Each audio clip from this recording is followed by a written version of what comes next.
శరీర నిర్మాణము, తయారైన శరీర భాగాల సంరక్షణ ప్రోటీన్ల ప్రధాన కర్తవ్యం.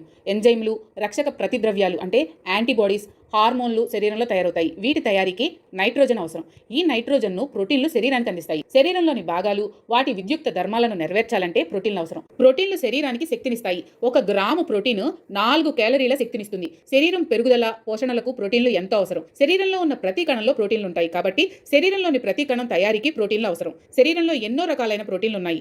ఒక్కొక్క కణజాలంలో అంటే ఒక్కొక్క టిష్యూలో ఒక్కొక్క రకమైన ప్రోటీన్లు ఉంటాయి. శరీరంలో ఉన్న ప్రోటీన్లు ఒకసారి తయారైన తర్వాత శాశ్వతంగా ఉండవు. వాటిలో చాలా మార్పులు కలుగుతూ ఉంటాయి. మనం తినే ఆహారంలోని ప్రోటీన్లు అమైనో ఆమ్లాలుగా విడిపోయి తిరిగి శరీరానికి అవసరమైన ప్రోటీన్లు తయారవుతూ ఉంటాయి. శరీరంలో ప్రోటీన్లు తయారు కావడానికి కావలసిన అమైనో ఆమ్లాలన్నీ తగు మోతాదులో ఏకకాలంలో అంటే సైమల్టేనియస్గా అందుబాటులో ఉండాలి. అందుకు కావలసిన అమైనో ఆమ్లాలలో ఏ ఒక్కటి లోపించినా పెరుగుదల కుంటుపడుతుంది. పిల్లల శరీరం తగు రీతిగా పెరగదు. పెద్దవారిలో కూడా కండర పోషణ సక్రమంగా జరగదు. సంపూర్ణ ప్రోటీన్లలో అన్ని ఆవశ్యకమైన అమైనో ఆమ్లాలు ఉన్నాయి. సంపూర్ణ ప్రోటీన్లు తగు మోతాదులో ఉన్న ఆహారాన్ని తింటే శరీర అవసరాలకు కావలసిన అమైనో ఆమ్లాలన్నీ శరీరానికి సక్రమంగా లభిస్తాయి. అందువల్లనే ఆహారంలో సంపూర్ణ ప్రోటీన్ల స్థానం గుర్తించాలి. అసంపూర్ణ ప్రోటీన్లు ఉన్న ఆహారంతో సంపూర్ణ ప్రోటీన్లు ఉన్న ఆహార పదార్థాన్ని చేర్చి తినాలి. ఉదాహరణకు ధాన్యంతో పప్పులు గాని, పాలు గాని, చేపలు గాని, మాంసం గాని చేర్చి భుజించాలి. ఈ విధంగా మిశ్రమాహారాన్ని భుజించడం వల్ల ఒక పదార్థంలో లోపించిన అమైనో ఆమ్లము మరి ఇంకొక పదార్థంలో ఉండడం వల్ల శరీరానికి కావలసిన అమైనో ఆమ్లాలన్నీ ఒకేసారి శరీరానికి అందించిన వాళ్ళమవుతాం. మాంసాహారంలో కన్నా శాకాహారంలో ఇటువంటి మిశ్రమం అంటే మిక్సింగ్ అనేది చాలా అవసరం. పిల్లల శరీర నిర్మాణానికి, కండర నిర్మాణానికి ప్రోటీన్ అధికంగా కావాల్సి ఉంటుంది. పెద్దలకు శరీరాన్ని పోషించుకోవడానికి, అరిగిపోయిన శరీర భాగాలను మరమ్మత్తు చేసుకోవడానికి, వెంట్రుకలు, గోళ్లు మొదలైనవి పెరగడానికి జీవితాంతం వరకు ప్రోటీన్ల అవసరం ఉంది.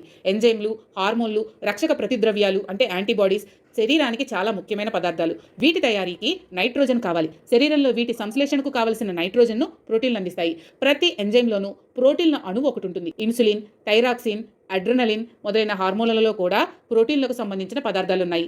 శరీరాన్ని అంటువ్యాధుల బారి నుండి కాపాడడానికి రక్షక ప్రతిద్రవ్యాలు అంటే యాంటీబాడీస్ అవసరం. గామా గ్లోబ్యులిన్ అనే రక్తంలో ఉన్న ఒక ప్రోటీన్ శరీరంలో రక్షక ప్రతిద్రవ్యాలను అంటే యాంటీబాడీస్ను తయారు చేయడానికి తోడ్పడుతుంది. అంటువ్యాధులకు కారణభూతాలైన సూక్ష్మజీవులను ఈ యాంటీబాడీస్ ఎదుర్కొని శరీరాన్ని అంటువ్యాధుల బారి నుండి రక్షిస్తాయి. ఈ యాంటీబాడీస్ తయారీకి తోడ్పడే గామా గ్లోబ్యులిన్ను శరీరం తయారు చేయడానికి ప్రోటీన్లు కావాలి. ప్రతిరోజు తినే ఆహారంలో ప్రోటీన్ల కొరత ఉన్నట్లయితే శరీరంలో ఈ గామా గ్లోబ్యులిన్ తయారీ కుంటిపడుతుంది. అందువల్ల శరీరం అంటువ్యాధులకు సులభంగా గురవుతుంది. ప్రోటీన్లకు శరీరంలోని కొన్ని ప్రక్రియలను క్రమం తప్పక నడిపించగల సామర్థ్యం ఉంటుంది. శరీర ద్రవాభిసరణ పీడన అంటే ఆస్మాటిక్ ప్రెషర్ నుండి రక్షణకు ప్రోటీన్లు అవసరం.